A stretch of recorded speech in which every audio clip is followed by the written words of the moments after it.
Woman with a point. Safer injecting.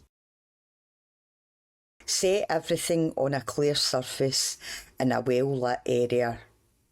Wash your hands or use hand sanitizer if you can't. Use new sealed equipment every time and try not to share anything you use. This reduces the risk of getting a blood-borne virus like hepatitis B, hepatitis C or HIV. This will also reduce the risk of bacterial infection and make your veins last longer. If you can't use new equipment, clean your needle using 2 containers of clean water and 1 capful of bleach. Using the first container of water, fill up the syringe.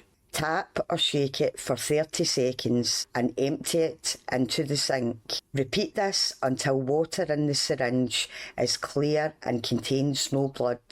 Try to do this 3 times or more. Next, do the same with the bleach, then with the remaining cup of water. All drugs must be turned into a liquid before you can inject them. Add the drug to a sterile cooker on a steady surface. Add sterile water, ideally from a needle and syringe programme. Heroin or crack cocaine will need to be broken down using an acidifier, vitamin C or citric acid. Use as little as you can, as it can damage the skin and veins. You don't need to use acidifier with powdered white heroin. Depending on what drug you are injecting, this may need to be heated until the drug dissolves. Use a new filter every time to strain out all debris and unwanted material that can cause infection.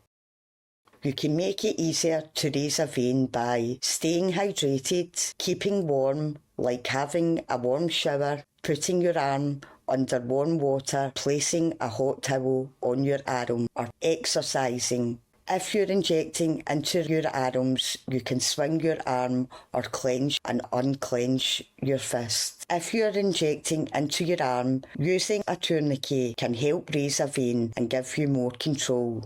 Dangle your arm down and open and close your hand a few times. Fasten a cleanable, easily released band or strap like a dressing gown, cord or piece of rubber round your upper arm tight enough to slow down your blood flow but not stop it completely. Fasten without tying a knot so you can remove it easily. Lift your arm back up and find a vein. Try not to leave it on for too long. If you're having trouble raising a vein, undo it and start again.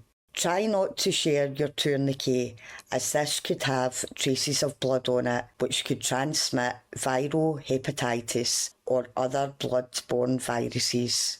Clean the injecting site using soap and water or a single-use alcohol swab and leave to dry. It's important to inject towards the heart in the direction of blood flow. Introduce the needle as 45 degrees with the eye facing upwards. This is called bevel up. Draw back the plunger to make sure blood enters the syringe. This blood should be dark in colour. Remember the phrase, red, go ahead, pink, stop and think. If the blood is dark and red, you are injecting into a vein. If the blood is pink and frothy, it is likely that you are injecting into an artery. Slowly pull the needle out and apply pressure to the area. If you are using a tourniquet to raise the vein, release this just before injecting into the vein. Try to avoid flushing. This is when you pull blood back into the syringe and flush it back into the vein with the aim of getting more physical effects from the drug. Every time you do this, it can cause as much damage to the vein as another injection, and it will not increase or change the effect or the amount of drug reaching your body and brain. After injecting, carefully and slowly release the needle from the vein and apply pressure to the site, using a new tissue or cotton pad if you have them. Try to avoid injecting practices like flash blood. Blood injecting or flash blood is where a syringe full of blood is passed from a person who has just injected a drug to a second person, who then injects the blood to avoid withdrawals. This will put you at risk of blood-borne virus transmission, and the amount of drug involved will not have a physical impact towards lessening any withdrawal you may feel.